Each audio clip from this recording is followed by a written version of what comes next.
Okay, here we go, the all-new Scorpion EXO-1100 helmet from the inside out. The first thing I want to do is I want to talk about the ventilation system on the 1100. We've got a two-stage chin vent here, right? Push down, stage one, wide open and closed. There's a nice ridge here. On these vents, during my ride with a pair of leather gauntlet gloves on, I was able to actuate all the vents with no issue. I was able to lift the shield up and down, had good feel for that, and I was able to move the drop-down inner shield up and down. They did a good job with the exterior controls. Back to the ventilation. Brow vent is either on or off. To turn it on, simply pull it up. Diffuser vents. There is a ridge here on the back. To open them, push down. To close them, push on the forwardmost part. There is our intake system. For exhaust, we have molded into the shell of the helmet here. We have a Venturi Exhaust vent here.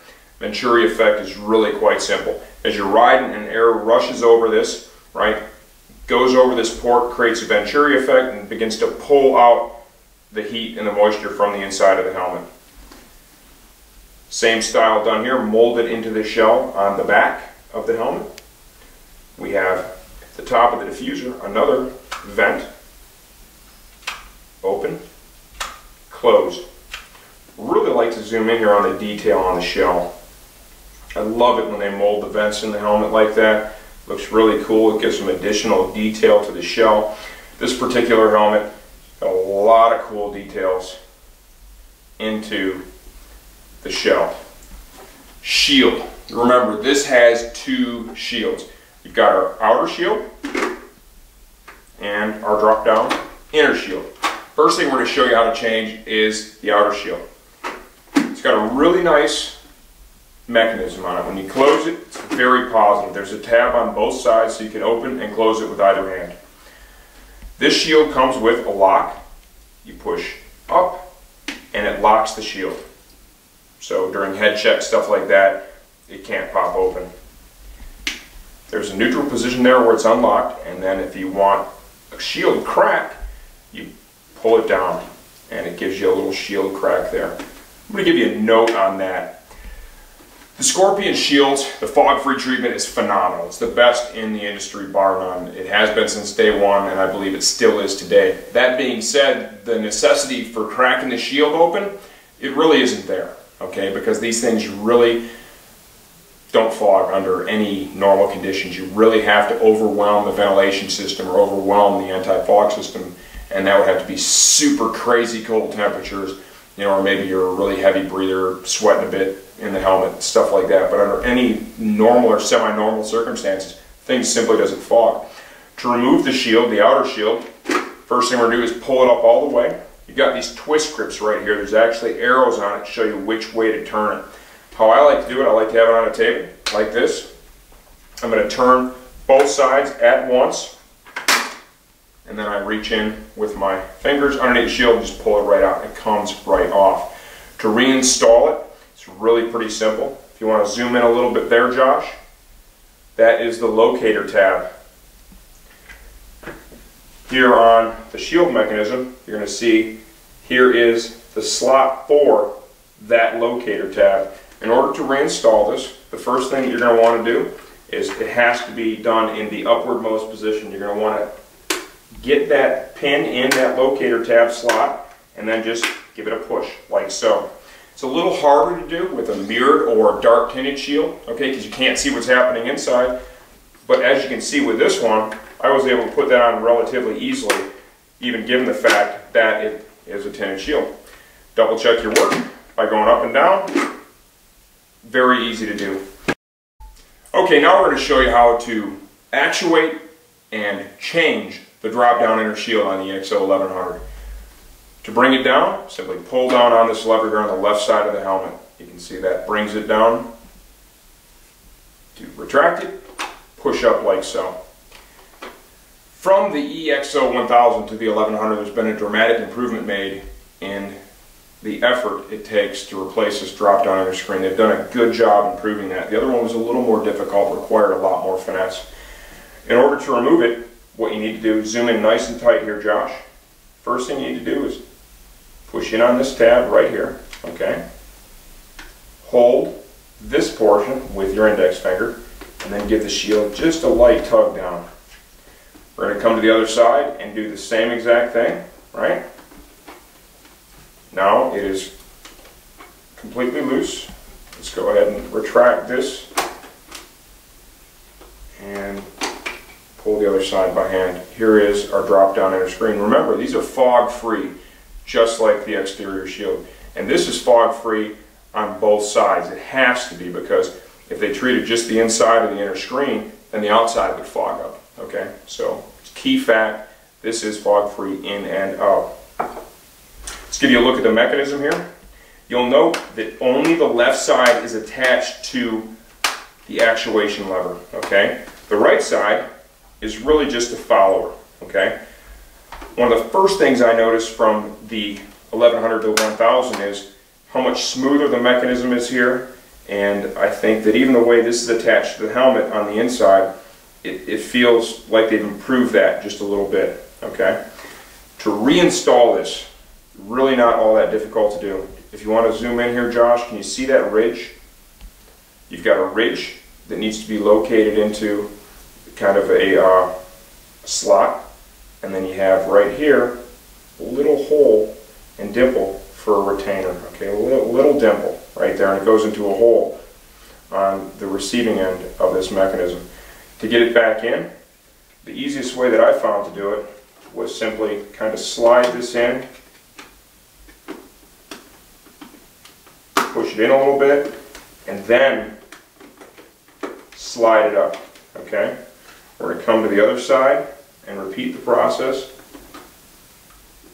Kind of get that started in the channel and slide it in. Make sure it's in place, like so. That is a dramatic improvement over the first system they had. Let's move on to the interior of the EXO-1100 now. Comes with its own aero skirt, removable. It's simply held in between the chin EPS and the outer shell of the helmet.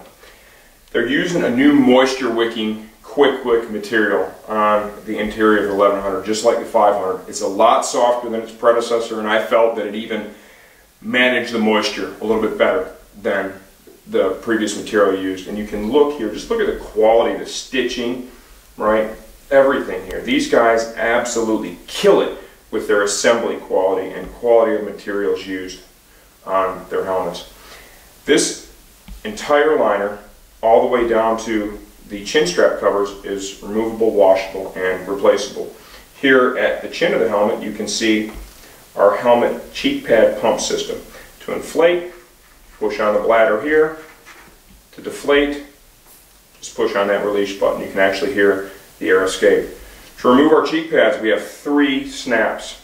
Reach between the cheek pad and the EPS. You feel the first pop, second pop, and third pop. There's a snap back here. Disengage that, grab it here on the tail, and it pulls right out. High quality interiors is what Scorpion has been known for from day one. Very positive snaps, okay? You can see there's a little patch of Velcro to help hold this in between the EPS of the helmet and the outer shell. Here is the snap at the back that kind of connects the tail of the cheek pad to the rearward portion of the EPS, right?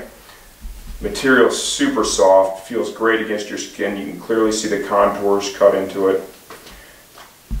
Let's go ahead and remove the other side. 3 snaps.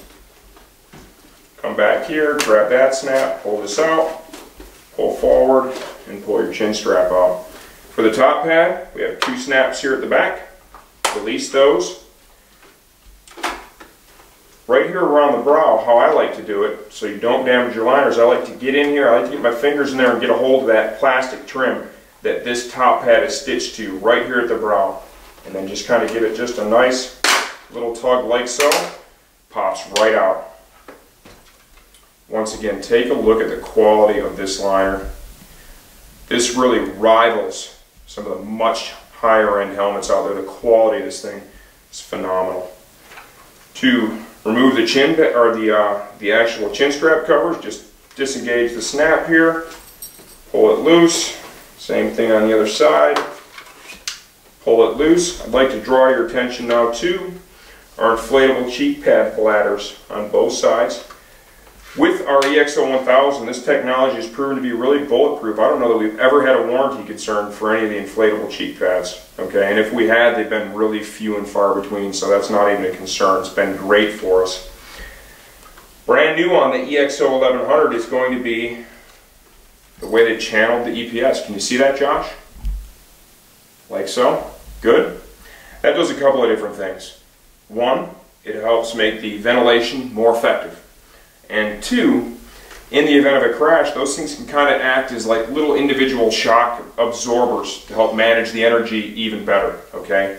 Nice improvement. We've only previously seen this on the shark helmets, right? It's some technology that they've used, so this is definitely a good, solid, proven technology. I think we've covered this helmet from the inside out pretty effectively. I really like the quality of it. Once again, like I said, I think at their given price points, Scorpion's quality of materials used and quality of construction leads the way. No doubt about it, leads the way. They kill it. And that's something that most of you may or may not see. You know, for me here, when I evaluate a helmet, I need to do a lot of different things. I need to wear it for a while, see how comfortable it is, how it fits. I need to ride in it a little bit, get an idea for how quiet is it, how much air does it flow, all those different things. And what's really important to me is I need to completely disassemble this thing and have a look from the inside out and make sure that it is assembled in a quality and a professional manner. And that is an area where these guys absolutely knock it out of the park. This 1100 is a great helmet. It exceeds its predecessor in every way, shape, and form, that being the EXO-1000. Highly recommend this. I enjoyed my ride in it for sure. It's a good helmet. I'm Brian Van from SportBikeTractor.com. This is the Scorpion EXO-1100.